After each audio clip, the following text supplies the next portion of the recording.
lagi viral di medsos pernyataan dari Menko Polhukam yang menyatakan membiarkan mak-mak, ibu-ibu melahirkan anak yang tidak berakhlak adalah dosa besar bagi bangsa ini. Ingat, ibu-ibu dan mak-mak. Dan itu pernyataan diutarakan nggak lama sesudah debat dengan cawapres. Maksudnya siapa itu ibu-ibu? Maksudnya siapa itu anak yang tidak berakhlak? Hola netizen yang tercinta, calon wakil presiden nomor urut 3 Mahfud MD sempat berbicara mengenai seorang ibu mendapat dosa besar apabila melahirkan anak yang tidak berakhlak dan tidak beretika. Sontak saja pernyataan itu menuai beragam respon dari publik. Salah satunya datang dari pengacara kondang Hotman Paris dengan menghimbau kepada Presiden Jokowi agar segera mengganti Mahfud MD di Kabinet Indonesia Maju. Komentar ini disampaikan Hotman Paris melalui media sosial pribadinya baru-baru ini. Hotman Paris memberikan komentar atas viralnya video Mahfud MD yang menyinggung soal akhlak dan etika dalam acara Tabrak Prof di Bandar Lampung. Pada awalnya, Hotman Paris mengingatkan Jokowi soal pernyataan dari menterinya itu. Hotman Paris juga mengatakan bahwa semua orang tampaknya sudah mengetahui siapa sosok anak yang tidak berakhlak yang disinggung oleh Mahfud MD dalam pernyataan tersebut. Diduga hal tersebut ditujukan untuk keluarga Jokowi. Atas pernyataan tersebut, Hotman Paris sangat menyayangkan Presiden Jokowi yang masih belum memberikan komentar maupun mengganti Menko Polhukam. Meski Mahfud MD sempat berbicara bahwa dirinya akan mundur dari kabinet Jokowi. Nah, gimana nih menurut netizen yang terhormat? Silahkan berkomentar ya. Bapak Hotman Paris Hutapea mendis atau meslepet pernyataan dari Bapak Mahfud MD terkait ibu ya, yang mana kan dalam sebuah kampanye dari 03 Pak Mahfud MD dengan lantang mengatakan membiarkan seorang ibu melahirkan seorang anak yang tidak berakhlak adalah dosa besar kepada bangsa ini. Nah, ini runtutnya panjang ya, ekornya melewer-lewer begitu ya, ditanggapi oleh Pak Hotman Paris ini ya, ini antara ahli hukum dengan ahli hukum ini yang berbicara ya. Jadi Pak Hotman Paris ini mengaitkan pernyataan Pak Mahfud MD ini dengan debat cawapres sebelumnya, yang mana kan antara Pak Mahfud dengan Pak Gibran ini terkesan ya ada sedikit gesekan ya, dan sebutan-sebutan anak tak berakhlak itu muncul setelah adanya gimmick-gimmick kecil dan dilakukan oleh Pak Gibran terhadap Pak Mahfud ya. Jadi orang-orang mengatakan ini tidak berakhlak ya. Cuman ya namanya kampanye ya, kampanye, dan pernyataan Pak Mahfud ini juga kan ambigu, tidak bisa langsung dialamatkan terhadap arah Gibran juga ya kan. Ini ambigu, permainan kata-kata, dan Pak Hotman memang punya kepentingan di sana juga ya kan. Kayaknya betul all in dia kali ini. Kalau sebelum-sebelumnya dia mengatakan saya tidak ingin menjadi tim ses ya, tapi kali ini dia kelihatan betulan all in. Di sini saya bukan bermaksud untuk mengompor-ngompori ya.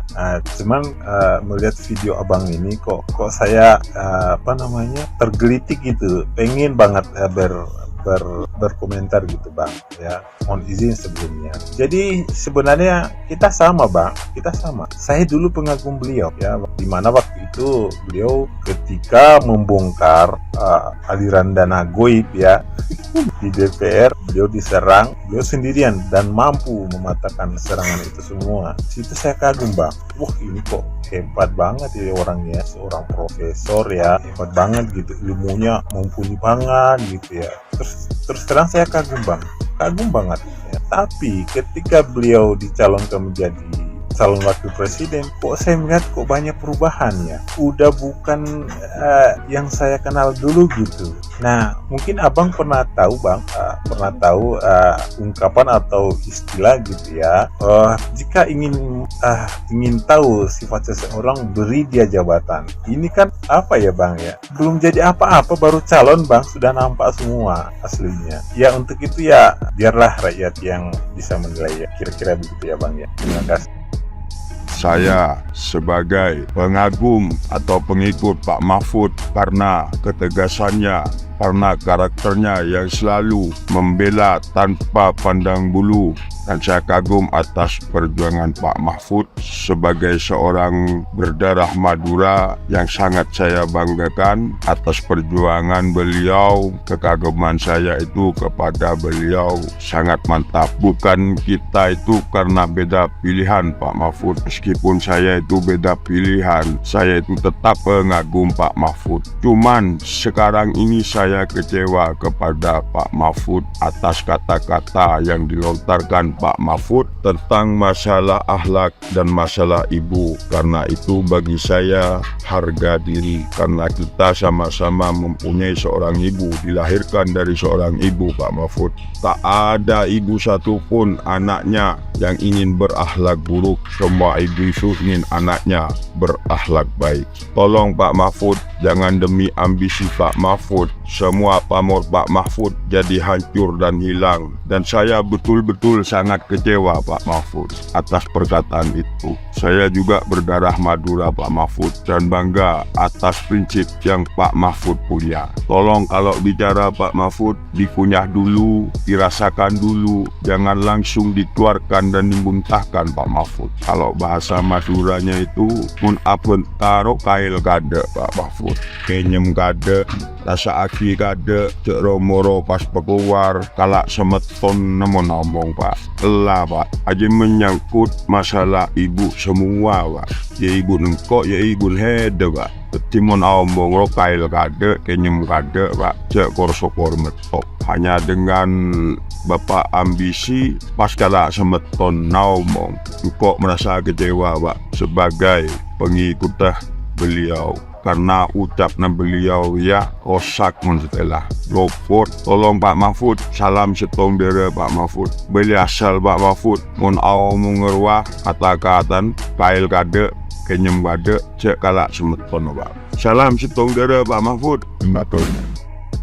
Sebuah konten tentang bagaimana terlukanya seorang Mahfud MD terhadap Gibran Rakabuming Raka setelah debat yang kedua Cawapres ya beberapa hari yang lalu. Saya melihat sampai saat ini muka dari Pak Mahfud MD itu sepertinya belum sembuh. Bahkan terakhir saya melihat Mahfud MD menyampaikan bahwa ibu-ibu yang melahirkan anak-anak yang tidak beretika itu adalah berdosa pada bangsa dan negara. Itu begitu terlukanya ya.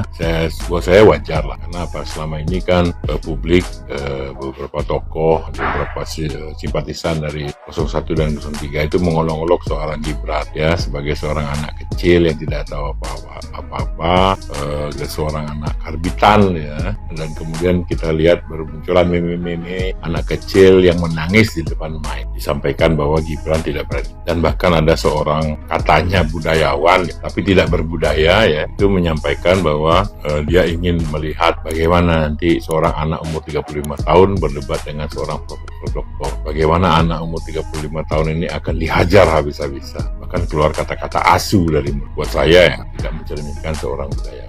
Nah, justru ternyata dalam 2 kali debat ini Gibran berhasil memojokkan lawan-lawannya yang jauh lebih senior, yang umurnya lebih tua dan pengalaman serta pendidikannya jauh lebih banyak daripada seorang Gibran. Mereka lupa bahwa anak-anak muda zaman sekarang ini belajarnya jauh lebih cepat ya, karena mereka menguasai teknologi. Sehingga dalam debat-debat itu kelihatan sekali bahwa seorang Gibran itu adalah seorang anak muda yang cek, seorang anak muda yang pengetahuannya memang tidak cek. Nah, di sini saya melihat bahwa Pak Mahfud itu tidak adil dalam memberikan penilaian. Dia berkali-kali menyampaikan betapa tidak beretikanya seorang Gibran. Bahkan menyampaikan bahwa apa yang dikatakan itu adalah hal-hal yang receh. Ya. Bagaimana dengan penilaian Pak Mahfud terhadap calon-calon presiden dukungannya ya, seperti Anies Baswedan dan Ganjar. Pada saat debat mereka berdua berkolusi ya, bersama-sama mengeroyok seorang Prabowo Subianto dan memberikan nilai yang tidak masuk akal terhadap kinerja seorang Ganjar memberikan nilai 5 dan Anies memberikan nilai 1 ya. Tidak beretika menurut saya kalau seorang lawan itu memberikan nilai pada lawan. Kenapa? Karena pasti akan diberikan nilai yang paling jelek. Yang kedua, mereka dalam debat itu menyebut-nyebut hal-hal yang pribadi, kepemilikan tanah, dosa masa lalu, segala macam. Buat saya yang tidak substansi terhadap debat. Dan seharusnya Pak Mahfud MD, orang sebijaksana beliau, harusnya menyadari bahwa ini adalah debat, bukan diskusi. Apalagi ceramah untuk minta nasihat. Nah, ini dalam debat memang alamnya itu saling menjatuhkan dan saling mencari keunggulan diri masing-masing. Setelah debat, Mas Gibran itu mendatangi kedua cawapres dan kemudian bersalaman ya, dan meminta maaf sambil membungkuk menyatakan permintaan maafnya dengan tulus kepada kedua cawapres seniornya. Berbeda dengan Anies dan Ganjar. Bagaimana mereka setelah mempermalukan seorang Prabowo Subianto dengan alasan tidak melihat, kemudian tidak terjadi hal permintaan maaf tersebut. Bahkan setelah press conference itu masih jumawa. Kalau tidak siap debat, jangan debat kan. Ya gimana kalau seorang Gibran juga menyampaikan seperti itu, pasti akan dihujat. Bahkan saya melihat sebuah perbincangan ya dari seorang Rocky Gerung itu masih mempertanyakan etika kepada Gibran. Gimana mungkin Rocky Gerung yang mulutnya ember dan banyak mengeluarkan kata-kata sampah itu bisa menilai etika dari seorang Gibran. Dia sendiri dalam narasi-narasinya tidak pernah menghiraukan etika, bahkan dia menggoblok-goblokkan dan membodoh-bodohkan dan kadang-kadang menyebut nama lain. Walaupun ya seperti biasa Mas Rocky Gerung ini suka ngeles. Dia bilang, saya tidak menghina, saya menghina pemikiran orang. Ya apa bedanya? Kata-katanya dia lebih tajam dan lebih menyakitkan dan lebih tidak beretika daripada seorang Gibran. Mana? Apakah ada orang seperti Mahfud MD kemudian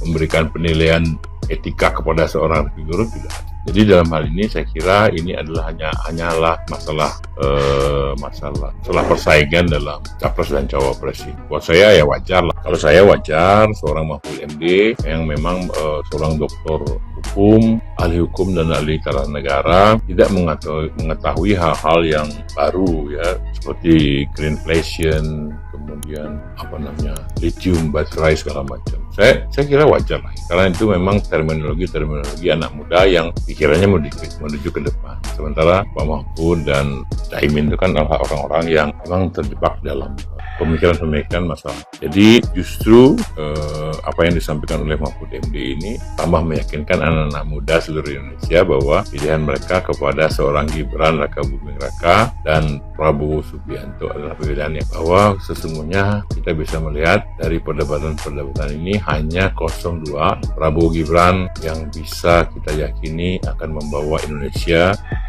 menuju Indonesia Emas di tahun 2040. Prabowo adalah seorang negarawan sejati yang tidak pernah mau membuka bobrok dan keburukan orang lain, sementara Gibran adalah seorang anak muda kreatif yang berpikir tentang masa depan dan selalu berusaha untuk mengantisipasi perkembangan kemajuan di masa depan.